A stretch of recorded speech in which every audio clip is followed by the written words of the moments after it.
noite a todos. Sejam bem-vindos e que a paz do Mestre nos acompanhe hoje e todos os dias da nossa caminhada. Tá? Então, mais uma semana, os trabalhos continuam de vento em popa. Hoje, palestra, água fluidificada, o passe, depois o atendimento fraterno, sendo que os irmãos que estão fazendo desobsessão precisam aguardar um tempinho para fazer o atendimento fraterno. Amanhã temos a equipe de Dona Joana, com as rezadeiras, a partir de 1h30. 2 horas. Mas amanhã tem tratamento. Amanhã é difícil rezar, mas se alguém chegar, dá para rezar. Dá para rezar. Mas demora mais, né? E à noite temos os estudos com os grupos de trabalho, com grupos daqueles que estão iniciando, querendo conhecer um pouco mais sobre a doutrina, como também na quinta-feira tem mais um grupo de estudo. E na quarta-feira, a sessão de desobsessão, sendo que o pêndulo começa a partir de 1h30, 2 horas, também vai até 2 horas. Na verdade, é 2h30. 2h30. Então, 2h30 até 5h30. Tá? No sábado, tem o passe magnético a partir das 2h, com o Luiz Sérgio. Com o Luiz Sérgio, também é um trabalho muito interessante. Então, o trabalho não para.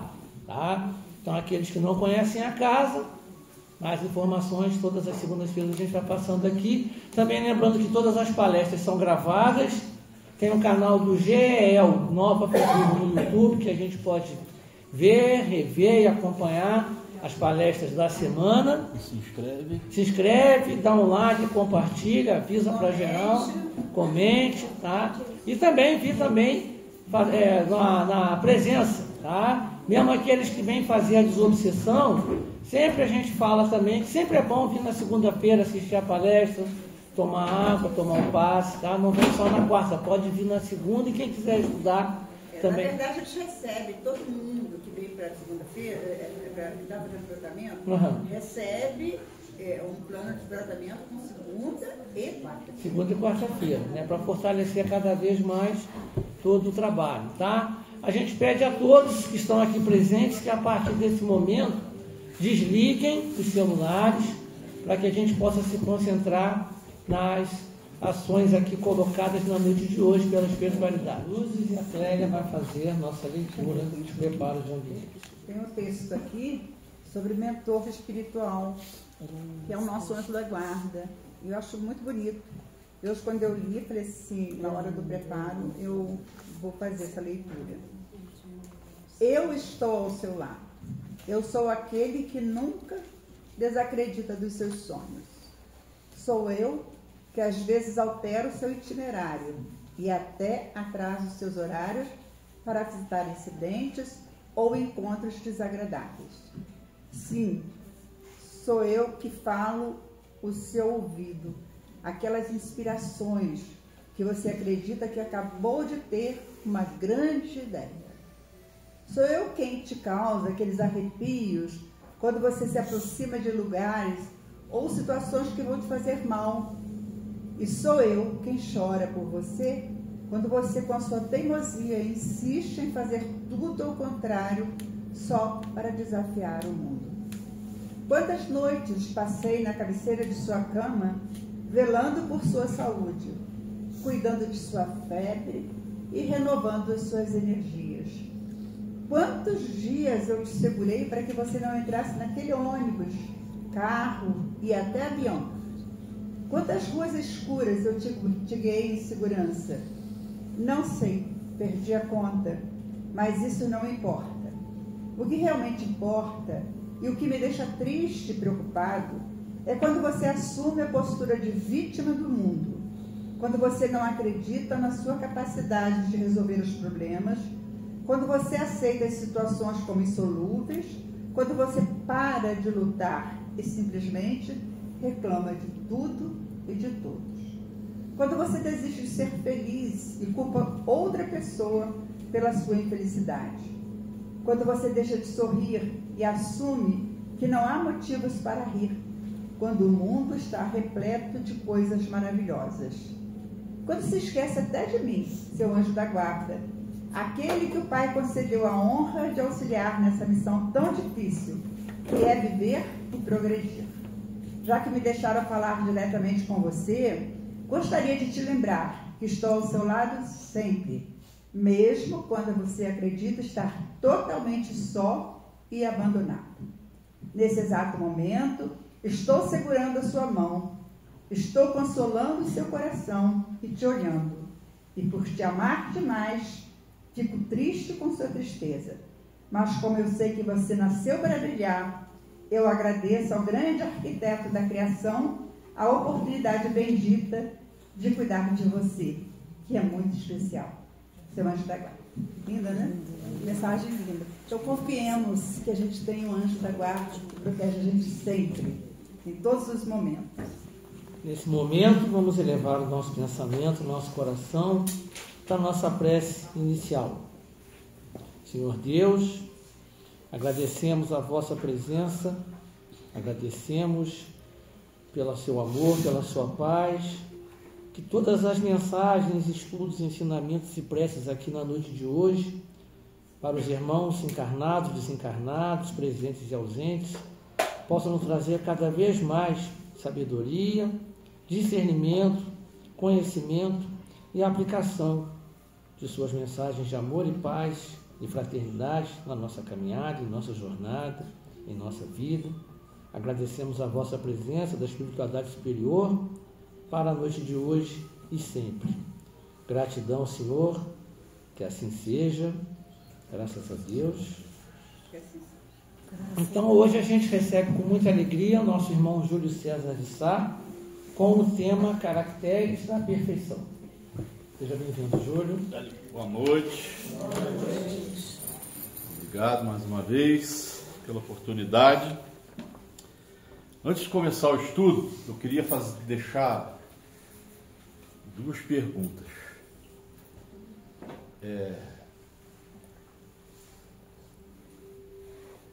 Como você lidou com a notícia da tragédia que aconteceu no Rio de Janeiro, onde foram ceifadas 121 vidas? E a outra pergunta que eu queria fazer é o seguinte: o que aconteceria com Jesus se ele chegasse hoje, 2025, na Terra, trazendo a mensagem a favor dele? Bom, para esse estudo nós pesquisamos o Evangelho segundo o Espiritismo, o Livro dos Espíritos, Obras Póstumas e Fonte Viva. E nós vamos falar dos caracteres da perfeição. É o capítulo 7 do Evangelho segundo o Espiritismo, que tem como título Sedes Perfeitos. Então nós vamos falar um pouquinho disso. São as expectativas de Jesus para com seus irmãos, né? Segundo o Espiritismo, a perfeição humana é relativa e ela se caracteriza pelo nosso contínuo esforço moral, principalmente através do exercício da caridade, que inclui o amor ao próximo e a prática de outras virtudes, como a benevolência e a indulgência. Os caracteres da perfeição, eles são os atributos morais que nos aproximam de Deus. Não pela igualdade absoluta, porque é impossível para a criatura se igualar a Deus, mas por meio da prática do bem, do autoconhecimento e do progresso espiritual, nós nos aproximamos, assim como a gente se aproxima também da ética e da moral do Cristo, que foi enviado por Deus para a Terra para exatamente nos trazer o exemplo, através da prática, da atitude, daquilo que nós deveríamos seguir. Então nós devemos estar atentos a alguns pontos fundamentais dos caracteres da perfeição. Entendendo perfeição como um objetivo a ser seguido, tendo sempre como parâmetro a ética e a moral do Cristo.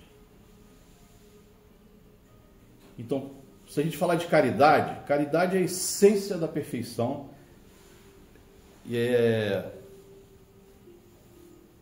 a prática da caridade é a forma mais ampla da perfeição, né? Que engloba o amor ao próximo, o compromisso com as transformações sociais, que resgata a dignidade, porque a caridade tem esse viés que Paulo dizia, que é muito importante você matar a fome. Quem tem fome tem pressa. Você matar a necessidade imediata da pessoa. Mas você tem que estar atento à caridade que transforma, a caridade que traz dignidade. No Evangelho segundo o Espiritismo diz: faça a caridade, mas se esforce para criar salário. Está escrito salário lá no Evangelho segundo o Espiritismo. O que é isso? É o resgate da dignidade. Sabe? A gente tem que dar a sopa, mas depois a gente tem que ver o que vai fazer, porque senão você vai dar sopa o resto da vida. Então nós temos que estar comprometidos, como diz no Evangelho, e Kardec sempre fala isso em todos os seus escritos, comprometido com as transformações sociais que resgatam a dignidade.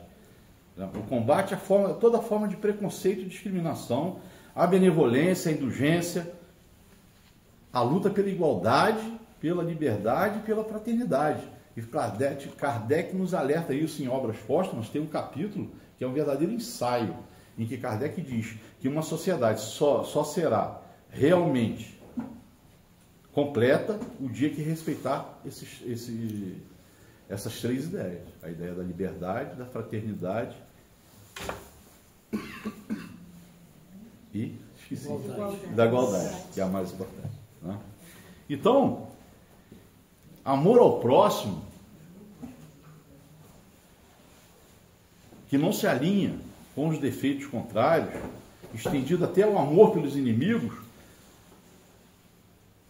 esse amor ele é falho, entendeu?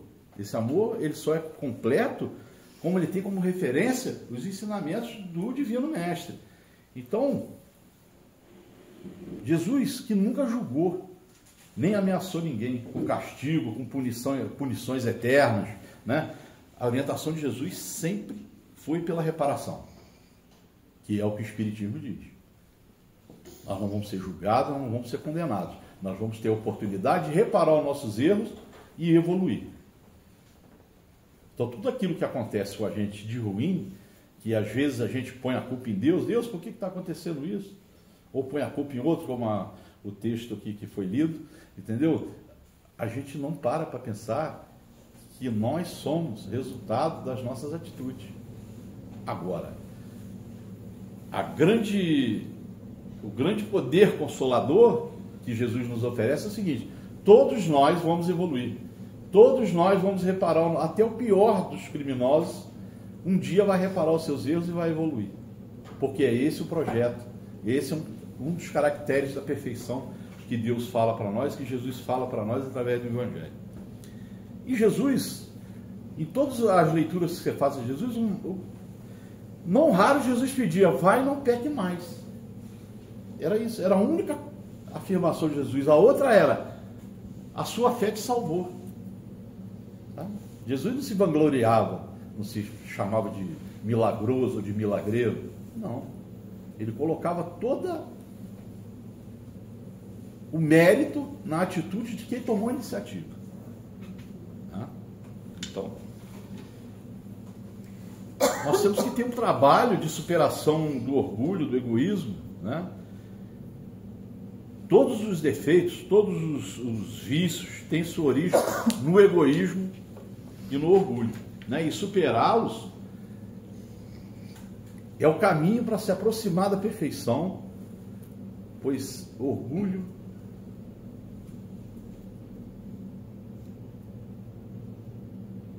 ele nos atrasa, o orgulho e a memória hoje está ótima.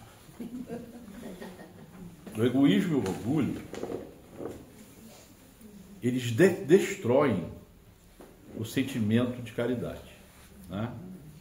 O desenvolvimento moral e intelectual, instrumento de aprimoramento, de sensibilidade, da percepção do outro, trazendo como resultado o comprometimento com as transformações sociais para a construção de uma sociedade mais justa. Esse é o caminho que o Espiritismo nos oferece para que a gente amplie esse nosso desejo de caridade, entendendo que a evolução rumo à perfeição está diretamente ligada à nossa capacidade de nos comprometer com o coletivo, na construção de um mundo melhor. Kardec sempre nos alerta, está lá no livro das Leis Morais, que é o terceiro livro do Livro dos Espíritos, que a evolução só é possível em sociedade. Você se transforma individualmente, mas evolui em sociedade. Essa construção é coletiva. E foi dessa forma que Jesus nos ensinou. Todas as passagens que a gente conhece de Jesus, tudo que a gente lê, ele está sempre no meio de muita gente, levando a sua mensagem. Então, a perfeição ela não é um destino final, né? É um processo de evolução, de aperfeiçoamento constante. Não devemos ficar ansiosos, porque não é uma tarefa fácil. Seguir a moral e a ética de Jesus não é fácil. Mas cada passinho miúdo que você dá faz muito bem para você e para o seu entorno, para quem está do seu lado.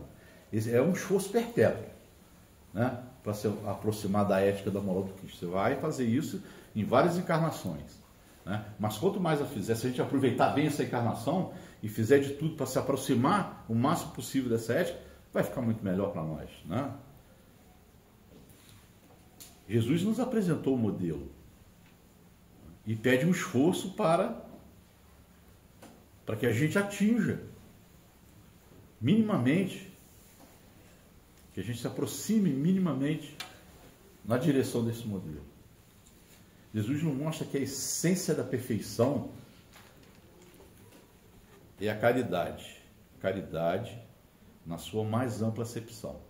Nós temos que ampliar o nosso entendimento de caridade. Ele tem que estar além das doações. Nós temos que olhar aquela pessoa e nós temos que entender que ela precisa ser inserida na sociedade. Ela precisa participar.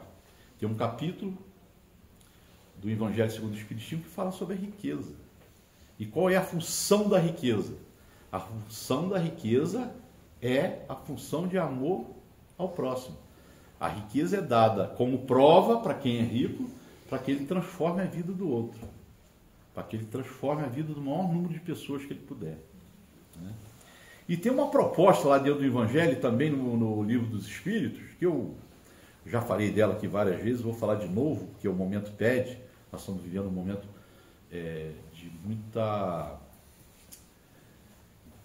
muita coisa pesada acontecendo no mundo, de muito sofrimento das pessoas, né?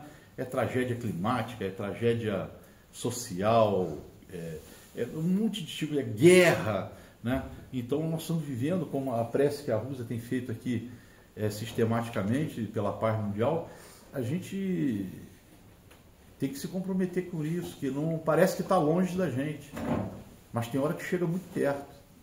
Então nós temos que estar atentos.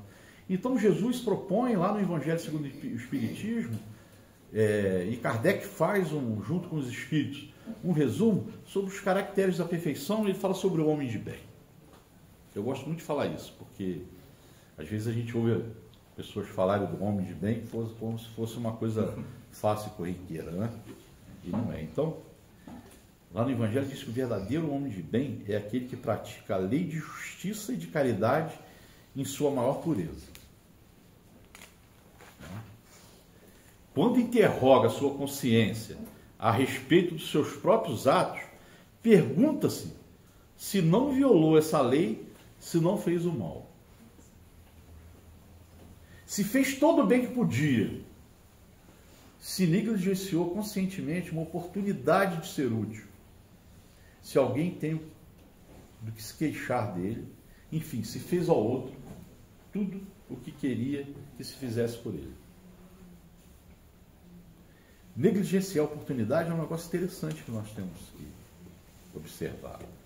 Porque às vezes Deus nos oferece uma oportunidade e a gente vira o rosto ou se afasta porque o cheiro incomodou. Muitas vezes a gente recebe a oportunidade e a gente nega. Assim como Pedro fez. Nós fazemos muito pior. Então o homem de bem, ele tem fé em Deus, em sua bondade, em sua justiça, em sua sabedoria. Sabe que nada acontece sem a sua permissão. e submete-se à sua vontade em todas as coisas. Né? O homem de bem tem fé no futuro. É por isso que coloca os bens espirituais acima dos bens temporais. Porque o nosso futuro é no mundo espiritual. É isso que nós almejamos, ou que deveríamos almejar. O homem de bem sabe que todas as vicissitudes da vida fazem parte do processo de evolução. Né? O homem compenetrado pelo sentimento de caridade e de amor ao próximo, ele faz o bem pelo bem, sem esperar retorno. Né? Faz o bem não comprando indulgência, faz o bem pelo bem. Devolve, olha as coisas como é que vão complicando para a gente. Devolve ao mal o bem. Toma a defesa do fraco contra o forte. E sempre sacrifica o seu interesse pela justiça. Está complicando para a gente, não está? É difícil. Ele se satisfaz com os benefícios que espalha, com os serviços que presta, com os que torna felizes, com as lágrimas que seca e com as consolações que leva aos aflitos. Não é fácil ser homem de bem. Tem uns de nós aí que até são bons homens, mas homens de bem não enchem as 10 mãos. Né?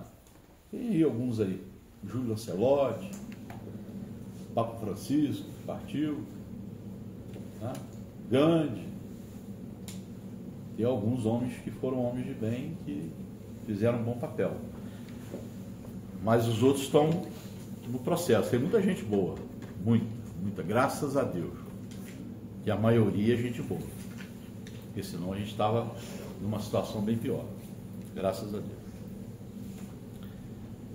O homem de bem, o seu primeiro movimento é de pensar no outro. Olha como é que complica. O primeiro movimento do homem de bem é pensar no outro antes de pensar em si mesmo. E de ir atrás do interesse do outro antes do seu próprio. Ele é bom, humano, benevolente com todo mundo, sem distinção de raça, nem de crença, pois considera todos os homens como irmãos. Respeita no outro todas as convicções sinceras e não lança enfrentamento àqueles que não pensam como ele. Tá complicado, né?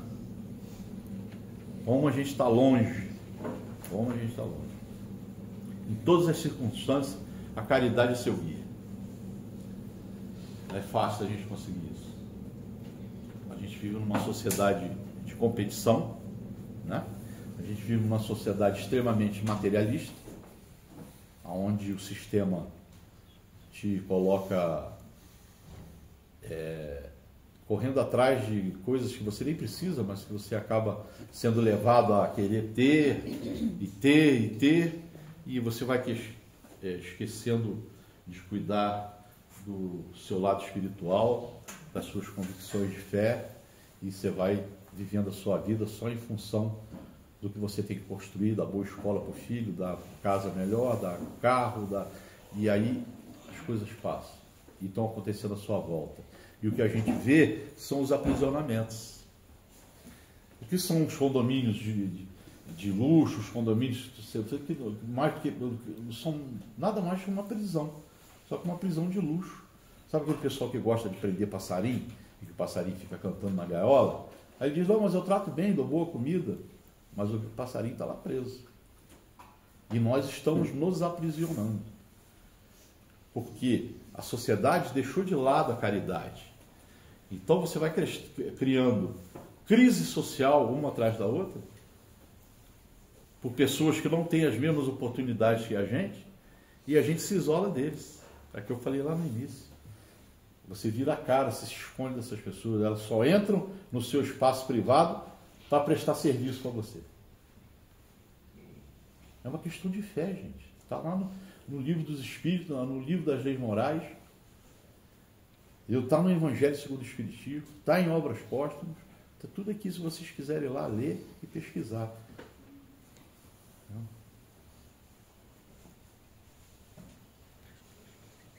O homem de bem, ele diz a si mesmo que falta com dever ao amor ao próximo e não merece a clemência do Senhor.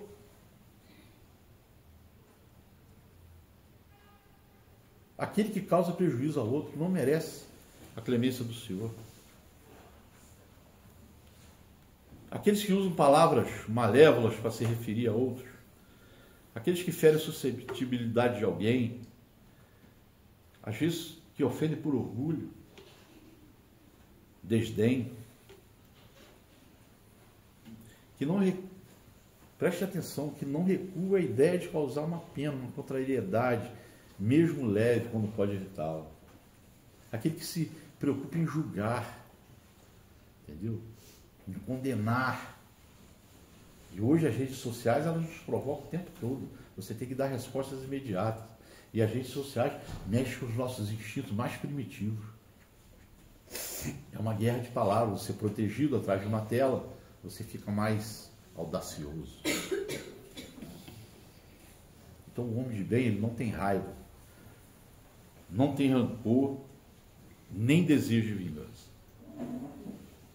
A exemplo de Jesus, ele perdoa as ofensas e só se lembra dos benefícios, pois sabe que será perdoado conforme ele mesmo tiver perdoado.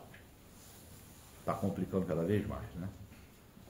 Essa expectativa que Jesus nos trouxe para que nós nos tornássemos homens de bem. O homem de bem, olha como é que vai complicando, é indulgente com a fraqueza do outro, porque sabe que ele próprio tem necessidade de indulgência. E recorda essa fala de Cristo: aquele que não tiver pecado, atire a primeira pedra.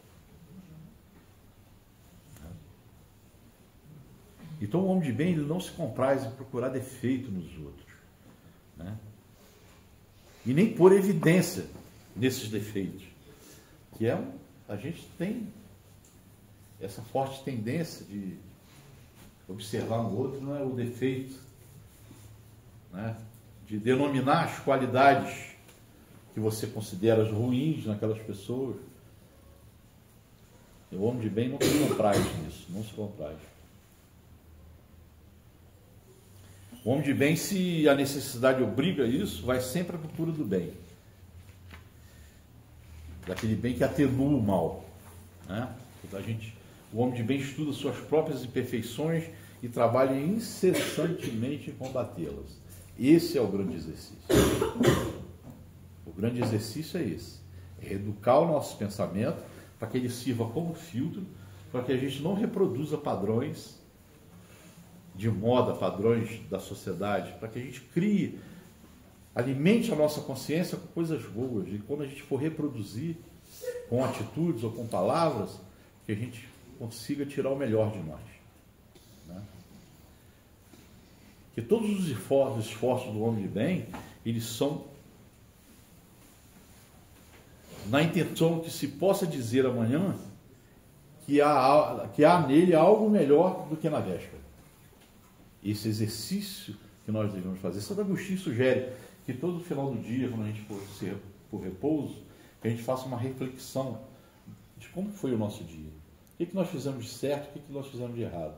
Esse é um balanço interessante.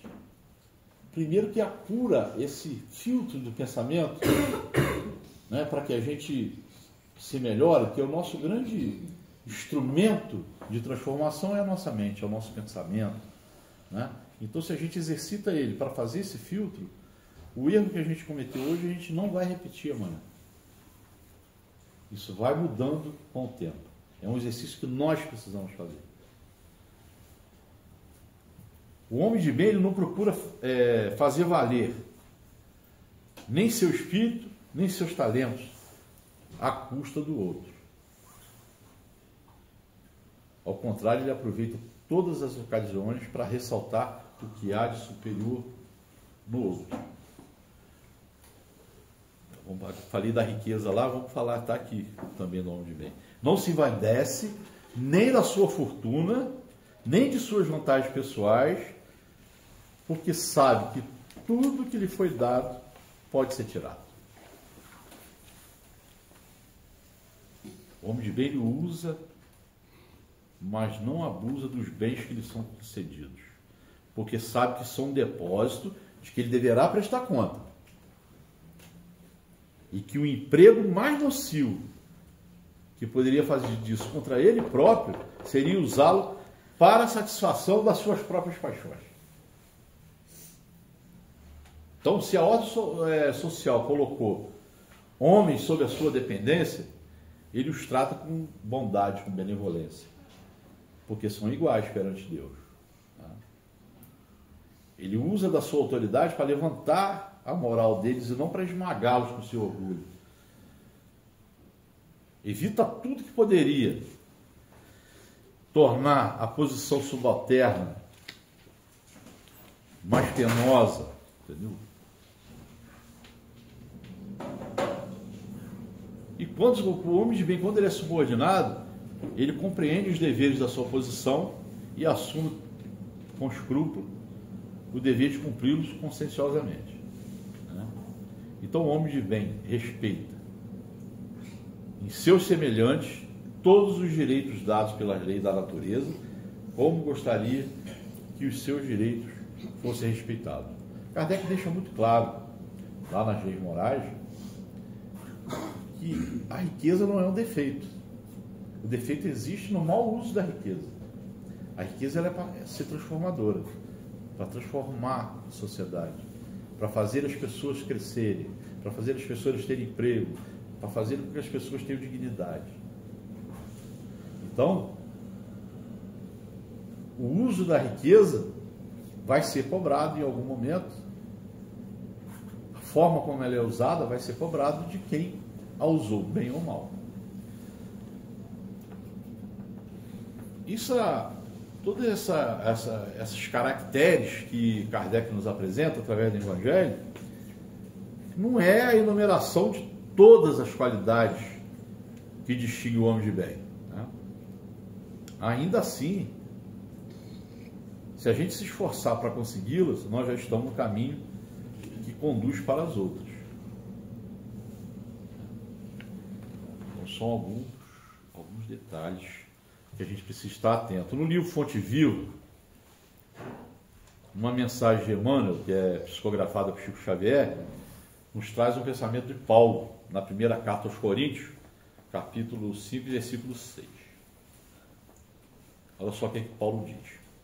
Não sabeis que um pouco de fermento leveda a massa toda? O Emmanuel faz uma reflexão que leva ao encontro de como construir em nós o homem de bem. Precisamos saber, ninguém vive só. Só existe transformação através do coletivo. A nossa alma é sempre núcleo de influência para os demais. Isso nós temos que estar atentos. Quando a gente vive em sociedade, nós somos exemplos, para o bem ou para o mal. A nossa alma não vive sozinha, né? Ela convive. Os nossos atos possuem linguagem, positiva ou negativa, mas elas possuem. Todos os nossos atos possuem uma linguagem. As nossas palavras atuam à distância. A palavra é energia. A gente tem que ter cuidado como a gente usa as palavras. Por isso que nós devemos exercitar e trabalhar esse filtro do pensamento.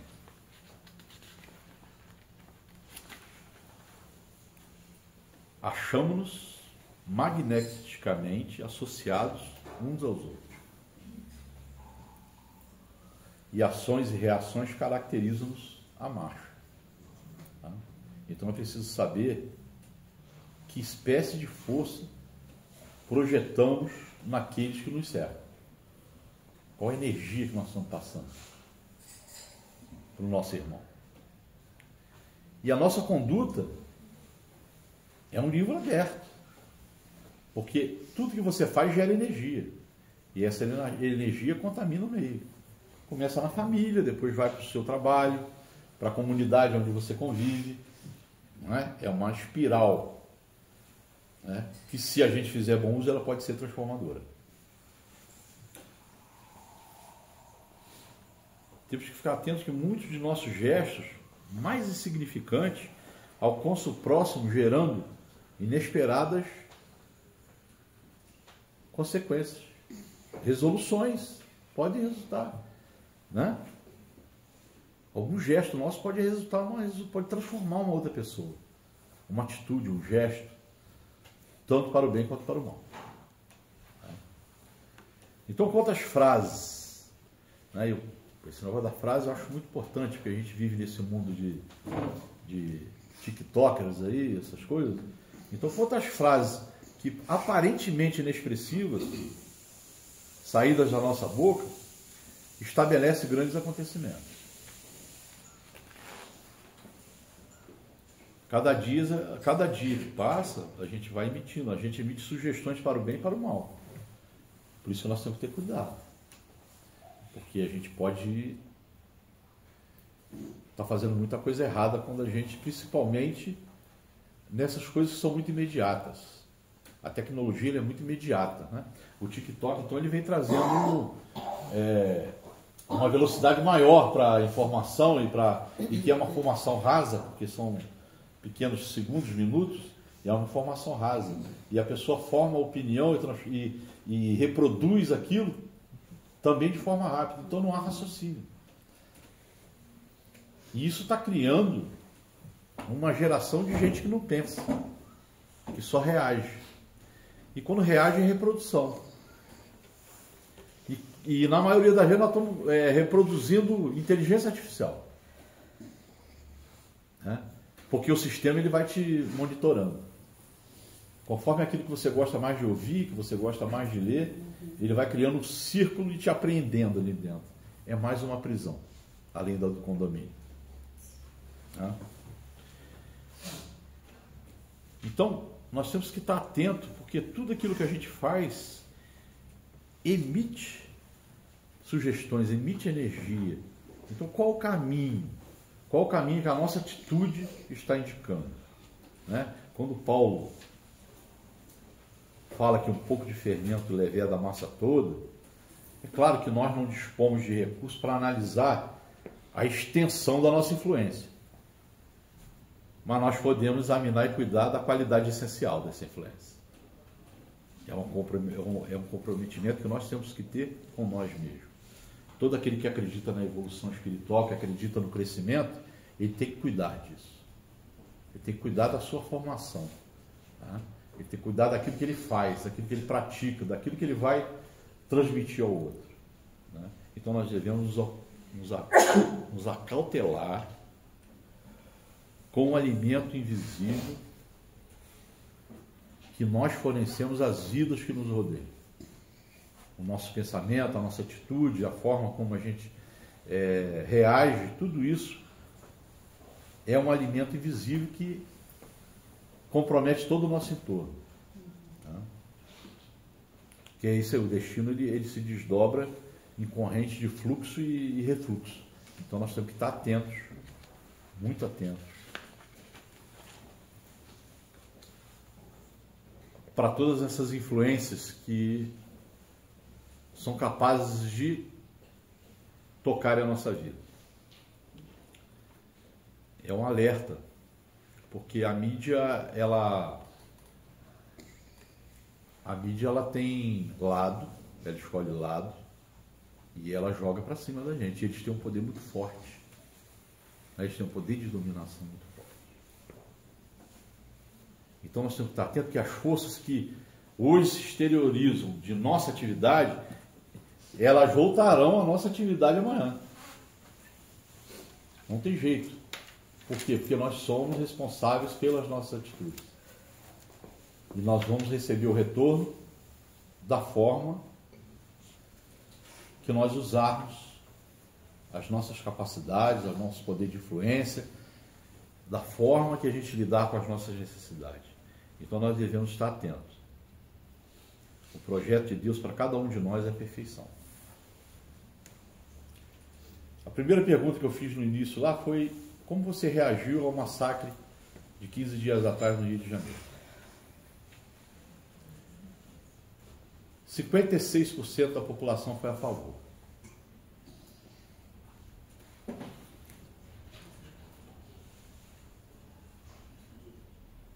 A outra pergunta que eu fiz, se Jesus viesse agora, mês de novembro de 2025, na Terra, trazendo a mensagem de amor dele, o que aconteceria? Nós não sabemos. Mas nós sabemos o que aconteceu lá. Quando Pilatos perguntou para a população: quem que eu condeno? Barrabás ou Jesus? O povo foi uníssono, Jesus. E quando Pilatos pergunta: qual a pena que devo dar? Ele volta e pergunta: mas esse homem não fez nada. Vocês têm certeza que eu devo julgá-lo? Jesus, Jesus. E qual a pena que eu devo dar? Gritariam nisso: crucificam.